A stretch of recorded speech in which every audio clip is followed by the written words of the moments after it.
সেইদিনা আৰু জমনি এটা হ'ল শ্বেয়াৰ কৰিব বিচাৰিছোঁ সকলোকে আমাৰ সন্তোষ গ্ৰুপৰ ইয়াত সকলোৱে জানে ইয়াত পোকৰ ধৰা ছিষ্টেম নাই আমি য'ত আছিলোঁ গাঁওখনত আছিলোঁ আমি নিজনিৰ পৰা 1 ঘণ্টাৰ ৰাস্তা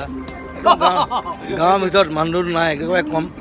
4টামান কটেজ আছে আমাৰ গাইডৰ এটা কটেজ আছে তাত ধুনীয়া তাত আমি থাকিলোঁ খোৱা বোৱা লৈ যাওঁ ইয়াৰ পৰা তাতে খাওঁ আৰু মই কি কৰিলোঁ পাকঘৰৰ পৰা মানে পোকৰ ধুবৰ কাৰণে গিলাচ এটা লৈ গ'লোঁ ৰাতিপুৱা গিলাচটো আনি থৈছিলে মই নাচালোঁ প্লাষ্টিকৰ গিলাচ বোলো পোকৰ ধুবলৈ কিবা এটা লাগিব তাত গিলাচটো লৈ গ'লোঁ পোকৰ ধুইছোঁ তাৰপিছত দেখিছোঁ কিবা পোকৰ পৰা তেল ওলোৱা নিচিনা লাগিছে পোকৰ পৰা তেল ক'ৰ পৰা ওলাব পিছত গম পালোঁ সেইটো আমাৰ শ্ৰমিকে মানে অমলেট বনাবৰ কাৰণে বাটাৰ আনি থৈছিলে গিলাচটোত বাটাৰ আছিলে মই নাজানো চ'